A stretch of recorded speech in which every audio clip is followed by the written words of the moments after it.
rent's too high and the market's too low. We ask for credit and they all say no. We got good people and they all know well what the poor old farmer makes they can't sell now. By 1933, prices for farm products in Depression America were at rock bottom. In the South, because of overproduction, cotton growers lost money on every acre they planted. I remember my grandfather saying that he knew at the start of the year he was going to lose $50,000. The landlords were going broke. $50,000 in those days was a lot of money. In the plantation system, trouble at the top was often read on the faces of people at the bottom. The tenant farmers who worked someone else's land with their own mules, tools, and seed paid 1/4 of their cotton crop as rent. And further down the ladder, the sharecroppers, who could furnish nothing but their labor, paid fully half their crop as rent. All the renters, poor blacks and poor whites, were part of a system that had replaced slavery after the Civil War. When I was a child, I started working in the field at 8. And you didn't go to school until the season was over for the crop. They would have 2 months in July and August you could go to school. Then you had to stop and work until about the last of December or the 1st of January. When I started working, it was cotton picking time. I had to pick 100 pounds of cotton in one day. Sharecroppers had no voice. You made your crop, you gathered it, and when it was all in, the boss told you how much cotton you made and how much money you owed and how much you got, if any. You didn't figure with the boss. Your pencil didn't count. He did all the figuring. And when he got through, you would say, yes, sir. I'll take it. It was considered an affront if a tenant asked the landlord to see the books, to see the charges made against him. It was a challenge to the landlord's integrity. And, of course, there were many wrongs committed by landlords who would doctor the books to see that the amount charged would certainly take care of all that the tenant had coming. Sharecropping's all right, provided the sharecropper finds the right land, the right land. My experience is 9 times out of 10 he finds the wrong man, the wrong land. That being the case, he just can't make a living to save his life. Raggedy, raggedy are we, just as raggedy can be. We don't get nothing for our labor, so raggedy, raggedy are we. Hungry, hungry are we, just as hungry can be. We don't get nothing for our labor, so hungry, hungry are we. The myth is that the landlords, if they hadn't been so stingy, so cruel, so mean, the sharecroppers would have had a very happy, idyllic life. They could have lived well. It's just not true. Everybody. The Great Depression was destroying the whole rural economy. The Agricultural Adjustment Act, or AAA, was President Roosevelt's program to save America's farms. They're plowing up cotton instead of picking it down Dixie way as a part of President Roosevelt's stupendous program to stop excessive production and boost prices. These mules, long trained to walk between the plants, are now driven right over them. 700,000 farms in 16 states are destroying 9 million acres of the fluffy stuff. In return, the government is distributing $120 million to the cotton planters to compensate them for waste land. Happy days.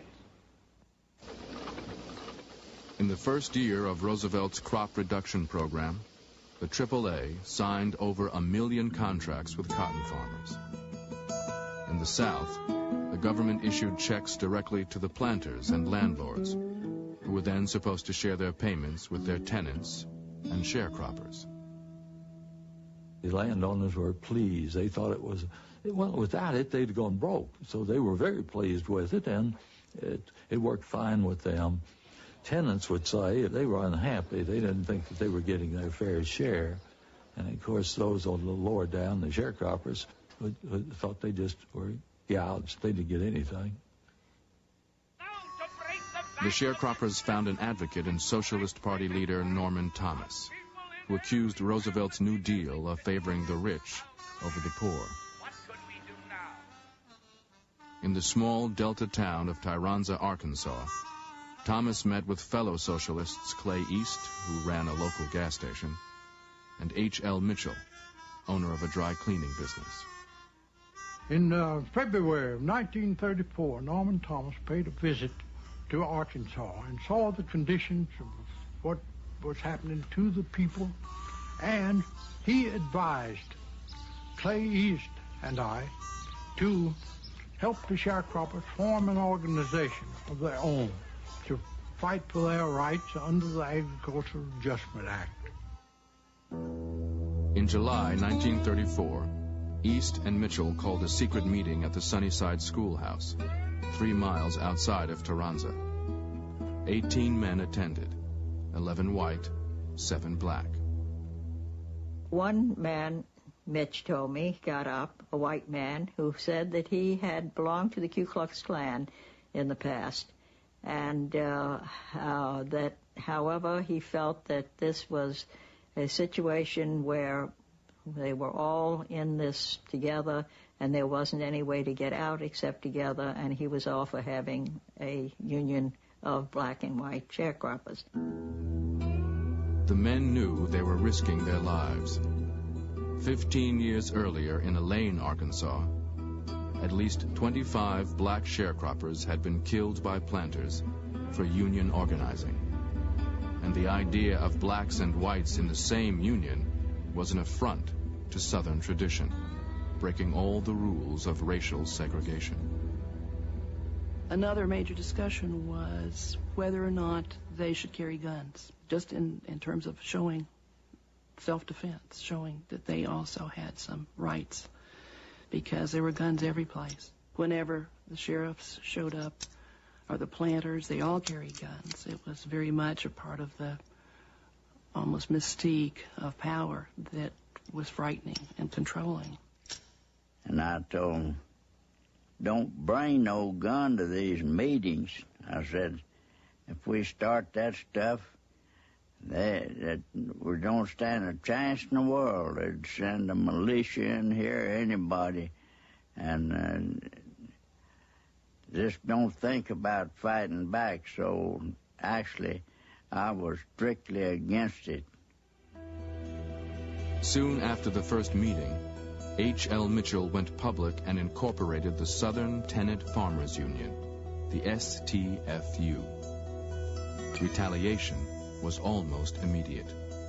In a move to stop the new union, many towns in the Arkansas Delta passed ordinances against public gatherings. When we met at night, we were so afraid until we had watchmen out. There would be always 3 or 4 men depending on the size of the place where we met. Sometimes we met in homes, and they would be out watching to see if any strange person would come up, and they'd have a way of giving us signals. And if they did, we would be having us either Bible study class. If not that, we'd be playing a friendly card game. If it was a card game, they'd stand there and watch for a while. And maybe, if it was good moonshine whiskey, they'd take a drink or two. You niggas make sure y'all don't have no union going on around here. As long as y'all doing this is all right. They didn't know what we were really doing. They didn't know we were organizing a union. So in some cases, they helped us by saying, go ahead, as long as you just do what you do. All through the fall of 1934, STFU organizers continued the dangerous work of recruiting. By year's end, the union claimed more than 1,000 members. Planters responded by evicting those suspected of union activity. In early 1935, H.L. Mitchell and 4 other union members met with Secretary of Agriculture Henry Wallace to ask him to stop the evictions and to see to it that the tenants and sharecroppers received their share of the government payments. Mitch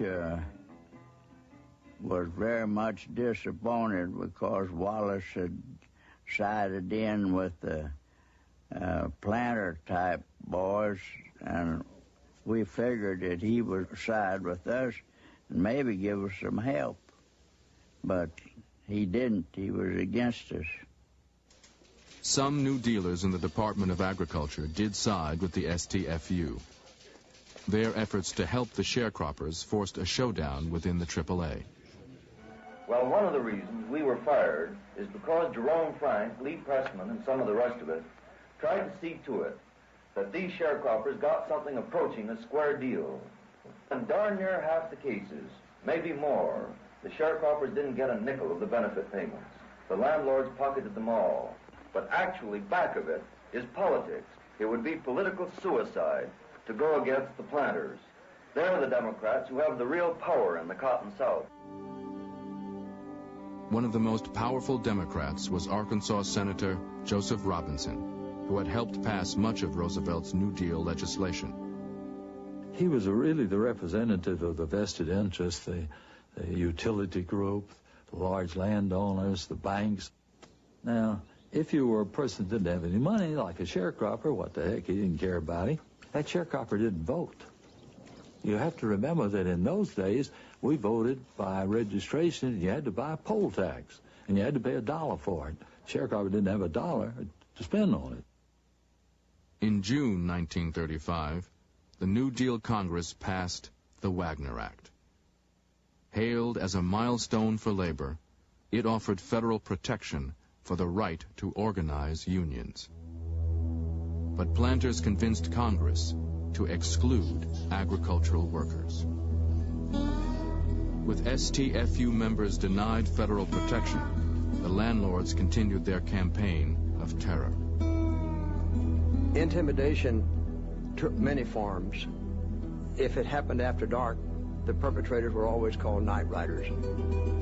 My mother and father were made to lie down on their front porch by a man with a shotgun and held there almost until dawn as punishment and intimidation. Families of the organizers were very precariously situated. Many times their homes were shot up. Bullets would fly through, people would crash to the floor.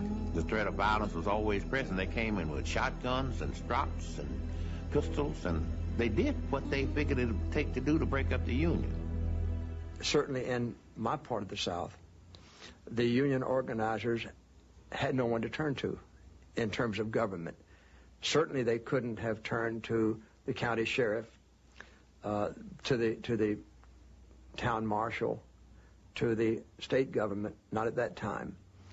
And so far as the federal power is concerned, it's been explained to me very clearly, over and over again, the vacuum that they felt, that there was no federal presence here.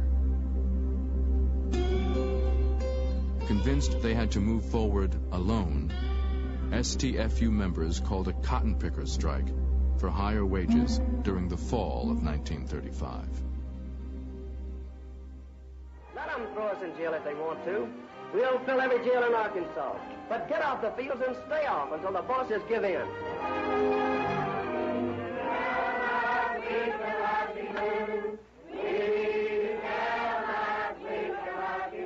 The March of Time decided to make a film and reenact scenes from the strike and other aspects of the union organization.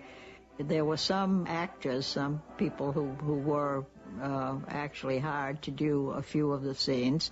However, there were scenes with real staff members. And let's build the Southern Tenant Farmers Union and make our country worthwhile to live in. To keep workers out of the fields, the STFU started rumors that the Union was shooting anyone caught picking cotton during the strike. After 10 days, the landlords gave in and were forced to raise wages. As the news of the STFU victory spread, new Union locals opened in Missouri, Mississippi, Texas, and Tennessee. Membership grew to 25,000. If the planter's in the way, we're gonna roll it over him, gonna roll it over him, gonna roll it over him. If the planter's in the way, we're gonna roll it over him, gonna roll the Union on. The STFU victory was short-lived. In December 1935, plantation owner C.H. Dibble ordered 100 Union members off his land. They start at one house and they keep going from house to house until they get a wagon load. Then they'd carry it, and dump it out on the road, and come back and get another load. We got finished about first dark. Everybody's furniture was together, and you had to ramble through everything to try to find yours. And one day, a car came by, man got out and put a package in a paper bag on a table and got back in the car and sped away. Then one of the men walked up to the table and he picked up the package, and when he opened it up, there were about 6 or 8 sticks of dynamite in there, and it had a note attached. And the note said, "Mr. Nigger, take your woman and your children and get out of here, or we're gonna blow you up." On January 16th, when evicted sharecroppers gathered at a church near Earle, Arkansas, 2 local law officers broke into the meeting. They shot 2 men in the back and beat another unconscious. The next day, evicted families defiantly met again, this time with the Reverend Howard Kester and Union attorney Herman Goldberger. It was jammed with men, women, and children. And I gathered 300 or 400, as I recall, people packed in that church. And through the back doors of the church burst a crowd of men with guns, about 13 or 14 of them, as I recall. And they stormed the building. And people were so terrified that they came out of the windows, taking sash and glass and all with them. I saw them strike people. I saw them strike one old man. I vividly remember that. People were just running and getting away as fast as they could. And then 2 men came out, one on each side of Kester and Goldberger, and brought them to the car, put them in it, got on the running board. My father drove where they told him to, of course, out in the woods. And the man on his side, by the driver's seat, was holding a gun to his temple. We'd heard of lynches and seen pictures of them, but this is the first time I knew what it might be really like, because there was a palpable feeling of hate and fear. There was a nice big tree with some handy limbs, and one of the men had a rope with a noose in it. My father, he was scared to death, just scared to death. So he began to talk with them quickly about what might happen if they killed him. He said, "I'm from out of state, and you boys better remember that if anything happens to me, the FBI will be in here." Reason prevailed, and they threatened us with worse than death if we ever came back, and left us at the border between Arkansas and Memphis. There is mean things happening in this land. There is mean things happening in this land. The planters stole the people of the land where many years they had spent, and in the cold, hard winter, they had to live in tents. By April 1936, terrorism in Arkansas was making national headlines. The STFU and its supporters thought at last the federal government might intervene. The Union had several hopes from the federal government. On a major level, they wanted the government to stand for and act out justice and to see to it that people got their rights and got the kind of protection from the law regardless of economic circumstances. So on the larger level, it was important that the government, federal government, take a stance that would say to everybody else, including the planter system, there is law and order in this country, and it will be on the side of people who do what is legal and proper.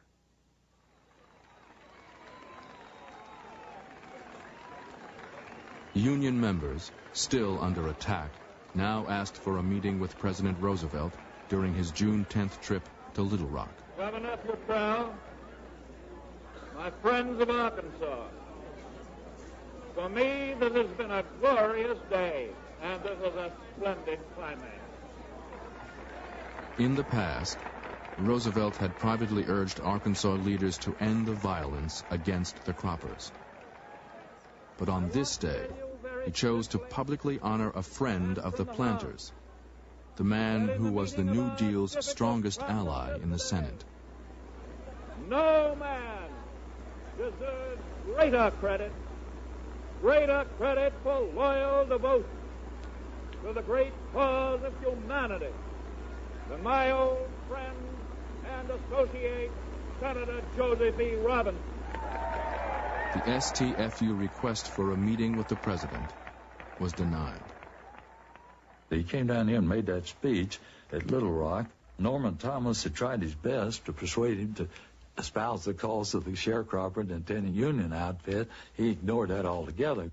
His contribution to the welfare of the poor people in Arkansas, the sharecropper, the one that was starving and needed, was just maybe from 1 to 10, possibly he'd register 2. He really wasn't interested in them. He was interested in where the power was. He was a politician, one of the best we ever had.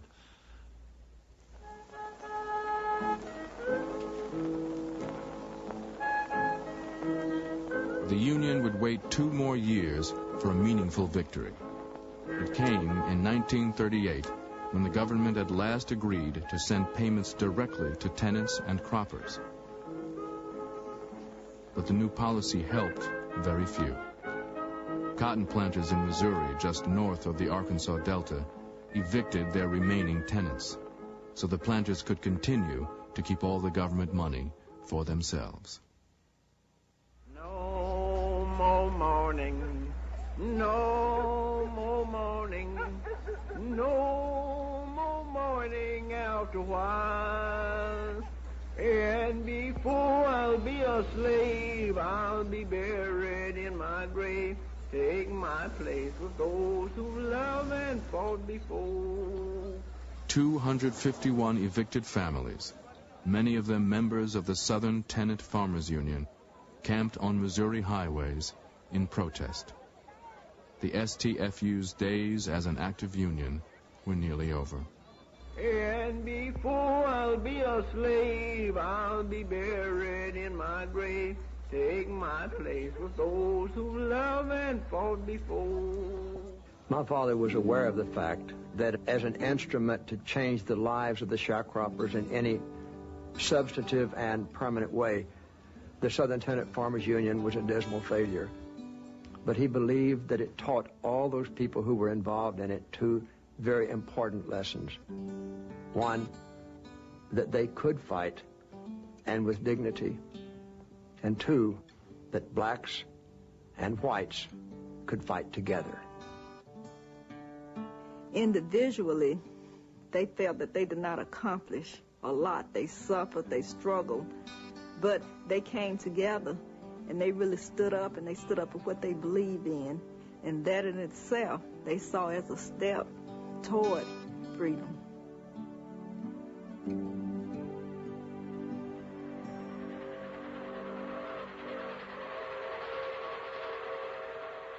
New Deal democracy faced a different kind of test in the steel towns of the North. Company towns like Aliquippa, Pennsylvania, where the Jones and Laughlin Mill stretched for 4 miles along the Ohio River. In the midst of the Depression, with millions unemployed nationwide, J&L provided jobs for a town it had literally built and owned. The main industry in town, of course, was J&L. In fact, it was a company town. J&L built the town, laid the town out, and were responsible to see that everything in Aliquippa was conducted in a good, solid fashion for the benefit of the citizens of the town.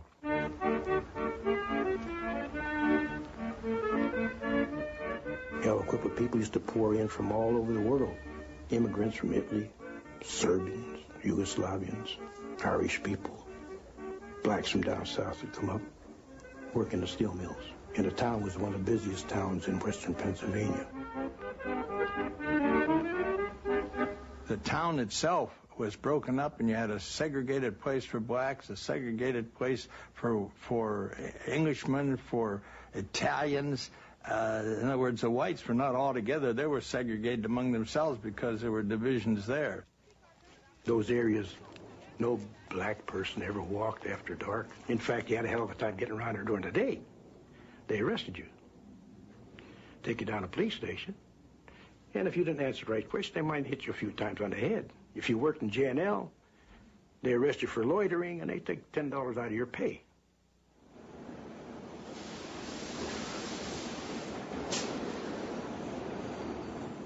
To work at J&L's Aliquippa mill, people had to follow rules established by Tom Girdler, who in the 1920s had been superintendent and later president of the company.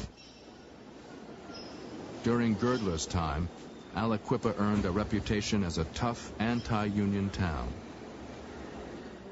He worked closely with the local Republican Party machine and police to establish what he called a benevolent dictatorship.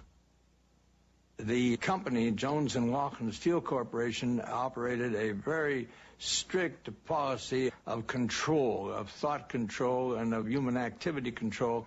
And George Izowski was a specific case where he was committed to an insane asylum in western Pennsylvania because he was attempting to unionize the steel workers. They were the controlling power because they had the jobs. They had the say-so over everything. And there was nothing that people could do, unless they really wanted to take a chance at losing their jobs. But as long as you followed their rules, which was keep your mouth shut, don't talk against J&L, don't join any unions, you were in good shape.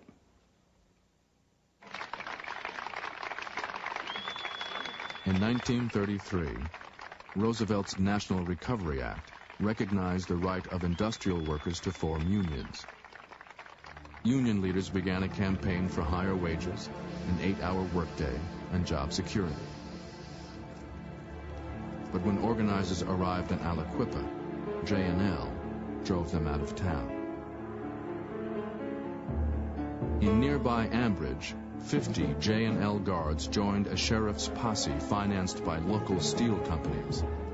On October 5th, 1933, they confronted strikers at the Spang Chalfant Steelworks.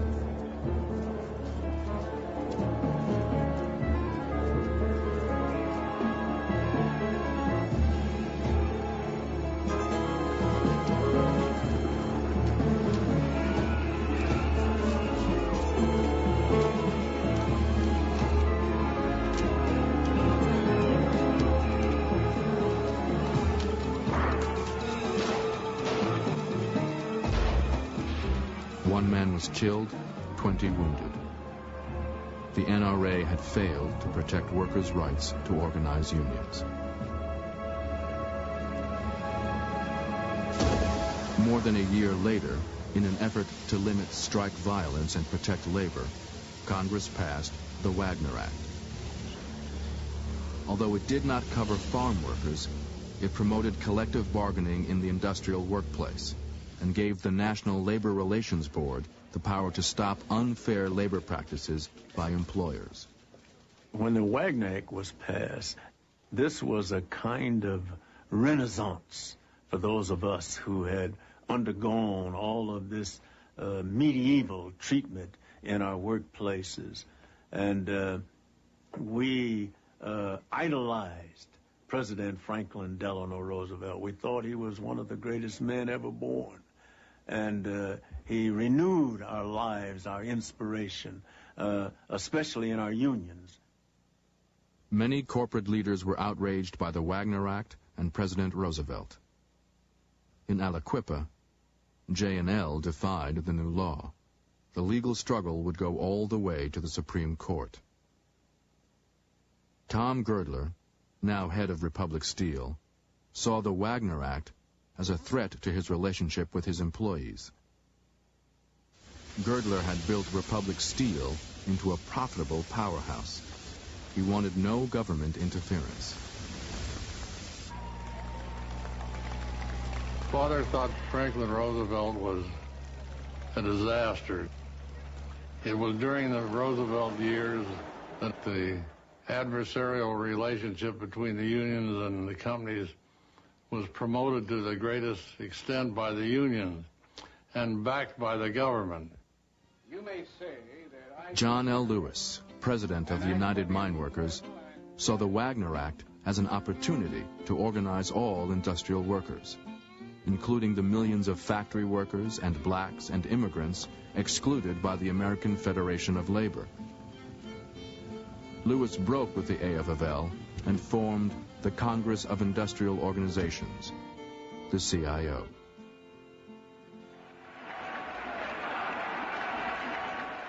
The workers of this country want representation. They want organization. They want participation. They want protection. They want employment. And they're going to have those things through the leadership and the instrumentality of this new labor movement that you're forming. There is power in the hand of working folks when they stand hand in hand. That's the power that was through in everything. One industrial union grand. John L. Lewis's main target was the steel industry, the citadel of anti-unionism. Steel underlay the whole industrial American operation. At the time when we were a country of smokestack industry, we needed steel to make the automobiles. We needed steel for all the purposes of industry. If there was no steel, there was no industry. This was the heart of the matter. In June 1936, Lewis formed the Steel Workers Organizing Committee, SWOC. The CIO pledged $500,000 to begin the battle with the steel companies. Lewis chose Phil Murray, vice president of the mine workers, to head SWOC. Murray broke with tradition by including blacks and communists on his organizing team. There was a ferment that's hard to imagine. People ran out of cards. You know, you went out to organize, you didn't have to plead with people and convince them. They grabbed the cards. They were ready. They'd been long ready. This was the Depression. They wanted something done. I never attended a union meeting before, and there was an outside guard. And this guard asked me where I was going. I said, "Is this a meeting of 1014? He said, "Yeah." I said, "Well, I'm a member. I'd like to go." He said, "You know the password?" I said, "What password? Never heard of a password." So he looked at me, and I guess he recognized I was sincere. He said, "Well, look, I'm going to give you the password. You're not to repeat it to anybody, whether they're members of the union or not. And you're not to write it on anything. You have to memorize it." I said, "Okay." And he whispered to me, "Expansion." I know it to this day. I know it. In the 1936 presidential election, big business spent heavily to defeat Roosevelt and end the advance of unions. But labor fought back. Unlike the sharecroppers in the South, union members in the North had the vote. The CIO held hundreds of rallies for the president and registered thousands of new voters. Seeking their support, Roosevelt made labor's enemies his own. That this concentration of economic power in all-embracing corporations does not represent private enterprise as we Americans cherish it and propose to foster it. On the contrary, it represents private enterprise, which has become a kind of private government and is a power unto itself, a regimentation of other people's money and other people's lives. The Roosevelt administration did everything they could to further the interest of the working people. By the working people, I mean the union people, because there was more votes there than there were any other place else, and I think it was primarily for that reason. 2 months after Roosevelt's landslide victory, John L. Lewis began secret negotiations with Myron Taylor, chairman of America's biggest steel corporation, U.S. Steel. Taylor had watched CIO sit-down strikers win union recognition after stopping production at General Motors.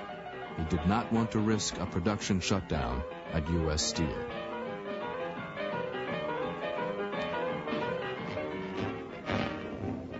The $5 billion steel industry booms. Another business follows as labor leaders sign an agreement with a great steel corporation.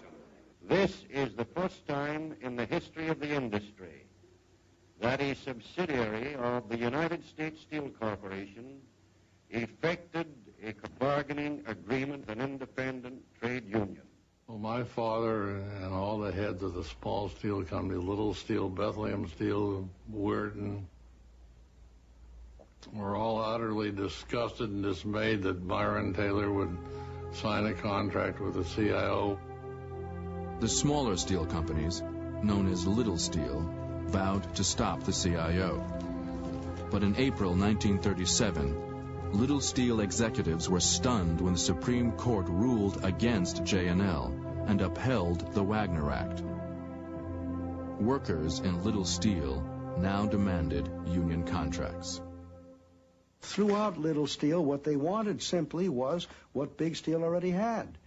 The people who were making steel for U.S. Steel were getting certain kinds, shorter hours, higher wages, certain kinds of protections. I don't know what all was in their contract, but it was a contract that for the first time gave the workers there some kind of recognition and had a mechanism to discuss grievances, a mechanism to try to raise wages. None of that existed in Little Steel. Encouraged by the victory in the Supreme Court, Aliquippa steelworkers exercised their rights by striking at J&L, where Tom Girdler's old anti-union system still prevailed. The company had been stockpiling munitions in anticipation of a violent strike. The 37 strike came about only because we asked the company to recognize the CIO as the only representative of the workers, and the company turned us down. And we were well prepared. We had the truck on the side with weapons because the other side was all armed. They were legal, we weren't. We were really fighting for this union, and we were down at the J&L tunnel, and here comes this little old mail car. Of course, we stopped, and we weren't letting anybody in there. So this guy insisted on going in there, and these people just grabbed that mail truck and upset it right down. And there was no mail in there. There was sandwiches in there. There was pop. There was stuff for them to eat and keep staying. Them little stoolies that was working for J&L got to stay in the mill as long as they wanted, as long as they could feed them. They didn't care. They were paying them to stay in there. If you were in a house and somebody came along and stood at the front door with a gun and said, "You can't get out," you'd say somebody was invading your privacy, invading your rights. In effect, that's what the unions did. They blockaded the entrance to the plant so that the people who were in there, that stayed in there, couldn't get out, couldn't get food, couldn't get mail, couldn't get to home to see their family. On the second day of the strike, Pennsylvania Governor George Earle asked to inspect the mill accompanied by strike leader Joe Timko. The message was clear.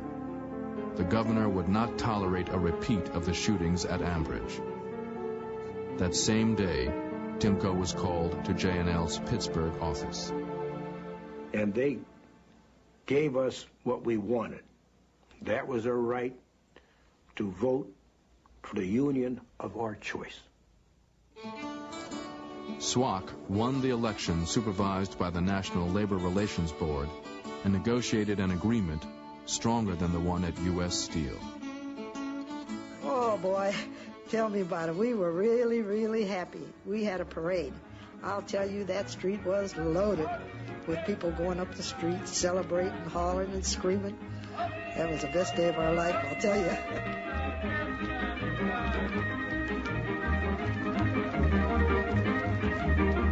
SWAC and the steelworkers believed they had finally brought democracy to Aliquippa, and it now seemed that all of Little Steel would fall. Tom Girdler saw events in Aliquippa as a direct threat to the rights of management. In May, he spent $50,000 on arms and ammunition for Republic Steel. Girdler also prepared for a propaganda war, purchasing more than 40,000 pamphlets, which branded John L. Lewis a communist. Father's opinion of John L. Lewis was not the highest. In fact, he thought he was a louse. Father said that before he would sign a contract with John L. Lewis, he'd go back to raising apples in Indiana. Philip Murray was just as bad. The Republic cannot and will not enter into a contract, oral or written, with an irresponsible party, and the CIO, as presently constituted, is utterly irresponsible. Therefore, any discussion of this subject is futile. On May 26th, SWAC called a nationwide strike against Little Steel. The next day, Little Steel picked Tom Girdler to lead their anti-union fight. But workers believed that even Girdler could be defeated. In a show of confidence, SWAC called a Memorial Day rally in a field near Girdler's Republic Mill in South Chicago. We came out there and it was a gorgeous day, absolutely a beautiful day. People came out there like a picnic. We're going to support the steel workers and we're going to enjoy a picnic day with our families. And it looked like God shone on that idea. And at the end of whatever little party they had, someone said, look, let's go to the plant and set up a picket line. And they started walking towards the plant. And people were talking and holding hands, and the children were being carried by their fathers on their shoulders. I mean, everybody was singing and joyful and very optimistic, and a feeling that we're going to win this. We're really going to win it. As we came closer to the mill, the walking slowed a bit. Now, I wasn't way up in the front line, but I wasn't very far back either. And what was happening there is that the mill was completely surrounded by cordons of police. The radical elements created picket lines out there and brought people that were not connected to the plant in on the picket line. There was rumors around that it was a communist movement oriented. And in that march, the city police were in and protecting the property of the South Chicago plant. One fellow that was out there at the time told me that he was in the line as an observer. But he said there was a picket he talked to that was carrying a sign that said, "Kill Tom Girdler." He said, I asked him, who's Tom Girdler? He said, I don't know, I just was handed this sign. I could see a few objects through the air. I could see some things being thrown. Not much. It wasn't a lot of stuff. Maybe a couple of rocks. I don't know. You could see a couple of things thrown. And then suddenly, it was like the 4th of July. There was a dry, crackling kind of a noise that took me a moment to figure out what it was, and I realized it was gunfire.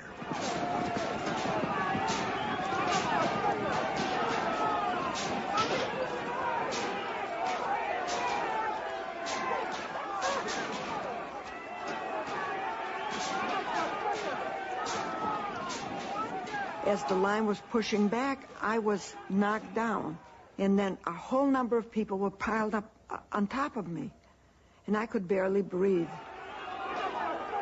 And when the shooting finally stopped, and the silence prevailed, I looked around, and I saw a battlefield. I see myself walking around there with a gray felt hat and a press card in it, and with my characteristic jerky kind of motion. And I'm walking around and I'm seeing these people lying on the ground. I'm seeing people handling them like sacks of potatoes. There was some small effort by the strikers to try to do some first aid stuff. There were no ambulances that I remember initially. They were taking them into paddy wagons. It was clear that a whole number of these people had been shot in the back. They were trying to flee, and they were still being fired at. It was unfortunate, unnecessary, and got completely out of hand. But to say that the company caused it is an entire fabrication, and I don't know who should shoulder the blame. 10 marchers were killed and 30 wounded. News film of the incident was suppressed and not shown in movie theaters. Across the country, newspapers reported the incident as a riot by strikers, inspired by communists. The gunfire at Republic Steel stopped SWAC's momentum. In little steel towns across America, thousands were fired. In July, defeated steelworkers began returning to the mills without a contract. I couldn't believe it because we had been so victorious in Otto against the most powerful adversary in the whole country, the symbol of entrenched wealth and power, and to have the steel workers suffer this kind of a bloody defeat and reprisal was sent shockwaves across the whole country. So it was a defeat, but it steeled us in our determination to persevere. Try to sum that up, Senator. In testimony before the La Follette Committee and other congressional investigations, Tom Girdler blamed the Memorial Day shootings on John L. Lewis and communist agitators. Girdler contended that there had been no valid reason for the strike. Plants were running approximately full. The men were making the highest wages they ever made. Well, the complaints from the men? Always, in all manufacturing businesses, Senator, in my knowledge, particularly in the steel business, in my knowledge of 35 years, there are always minor complaints. There were no basic complaints as to wages, hours, and working conditions. There were minor complaints.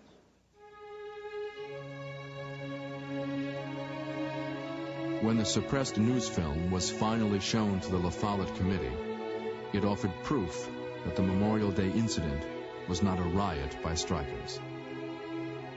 The committee condemned Little Steel for violating the civil liberties of steelworkers.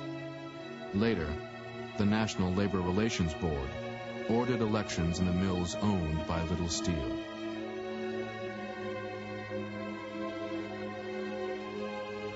SWAC won every election, including the one at Girdler's South Chicago mill. The Steelworkers Organizing Committee, after the good old steel strike, enlarged its perspective to go into the political activity so that the sheriffs and the judges would be on our side. We got our heads together and elected our friends into public office, you see. As a matter of fact, we would insist that every member of the union vote. We had carpoos, pick them up as they come off their jobs, take them to their polling place, let them vote. When they finish voting, take them home. We had to take over the town. We had to take over the county. We had to put ourselves in a position where we elected the sheriffs. so they wouldn't break up our picket lines. We had to put ourselves in a position that we could elect judges where they wouldn't serve injunctions against us to stop us from doing the things we had to do, and to force the company, if we had a strike, to give us what we thought was right. For democracy to be understood and meaningful, it has to be a participatory democracy. You have to have a role in it yourself. Now, voting once every 4 years for a president in Washington or every 2 years for a congressman is very important. But it is equally, if not more important, to be able to participate in determining under what circumstances you will sweat it out every day in the shop for 8 or 10 hours and what you'll be paid for it, and when you're too old to work and too young to die, whether you'll have a little something to take care of you. That kind of participatory democracy is equally important, because democracy has to stand on 2 feet. One is political, the other is economic. In the years of the Great Depression, the federal government moved to guarantee freedom of speech, of assembly, of association for workers in the industrial North. For disenfranchised Americans in the South, it would be 2 decades before a new movement for civil rights would incorporate the spirit of the Southern Tenant Farmers Union, renewing the fight for full citizenship for all Americans.